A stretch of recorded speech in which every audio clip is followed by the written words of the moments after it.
Jada, jada, jada, jing, jing, jing. Jada, jada, jada, jada, jing, jing, jing.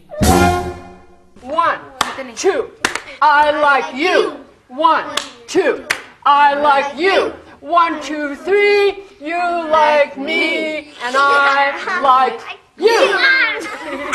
The jazz chants are really very simple. That is, the language we're talking about is the everyday, natural spoken language.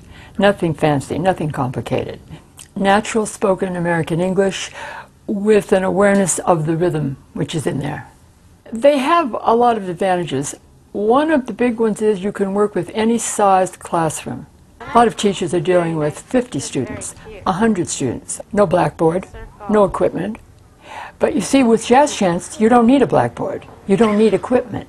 All you need is yourself, the rhythm. The thing I love about this video is that it's going to offer teachers a glimpse of teachers themselves learning to do it, because I'm going to be teaching the teachers first. 1, 2, 3, 4.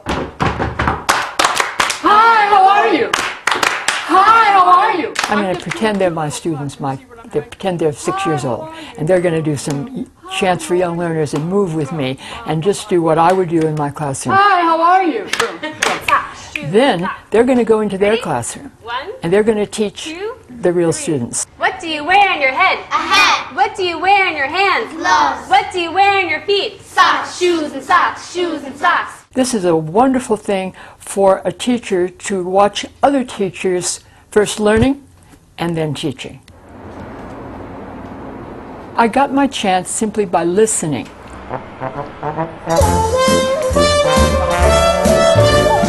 You're not creating anything, you're just listening to the language all around you.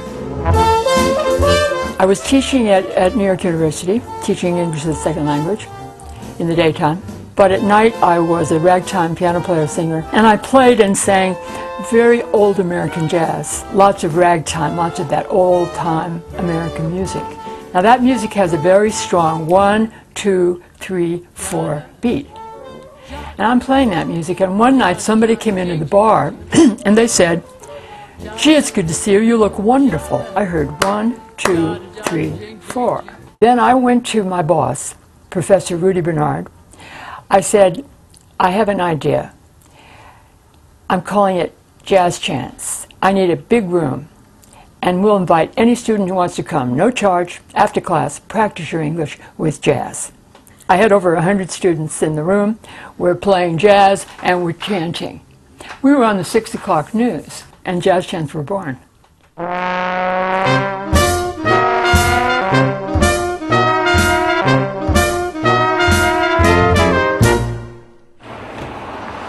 In New York City, on Friday afternoon, almost everybody is saying the same thing.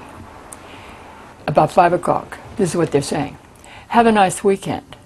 And the second person is saying, "Thanks, you too." You see, so I was bringing this into my students. 1, 2, 3, 4. "Have a nice weekend." "Thanks, you too." "Have a nice weekend." "Thanks, you too." And it was a little jazz chant. See? But the nice thing about a jazz chant is, first of all, it must be real language. It must be useful. It must be appropriate to the age you're teaching. If it's a 3-year-old, that language level is going to be different than if it's a university professor. But you can use jazz chants with everybody. I've been doing it for so many years that for me, it was just intuitive. But when it came to really describing this to teachers, I realized I had to really think about what I do and come up with some simple formulas, because I know that it's easy. I know anybody can do it. So I really thought about it, and I came up with some very simple formulas, for example, for a vocabulary chant or for a name chant.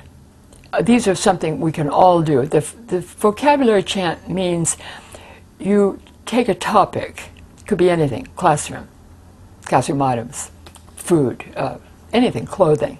Take a topic. Now write down 10 words in your notebook on that topic that would be of interest to your students, you know, depending on their age. Take those words, separate them according to the number of sounds in each word. Most of the words are going to be 1, 2, or 3 sounds. Some might be more, but basically, you know. Now you're ready. Because the first formula, let's say we're going to take classroom items. And I'm going to take ruler, eraser, chair. Ruler, 2 sounds, eraser, 3, chair, 1. So my pattern is 2, 3, 1. Ruler, eraser, chair. Ruler, eraser, chair. Ruler, eraser, ruler, eraser, ruler, eraser, chair. Boom. And with that pattern, you can write 100 chants. You can go home tonight and write animal chants, you know, food chants, anything. Well, that's good. Purple ruler, pink eraser, purple ruler, pink eraser, purple ruler, pink eraser, yellow chair, very good. Real language, that's all it is.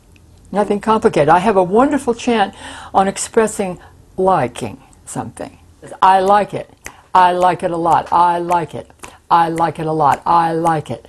I like it a lot. I love it. 2, 3, 4. Now, once you have that, it's so simple to make it a grammar chant. Do you like it? Yes, I do. I do too. I do too. See what I mean? It's very, very simple to create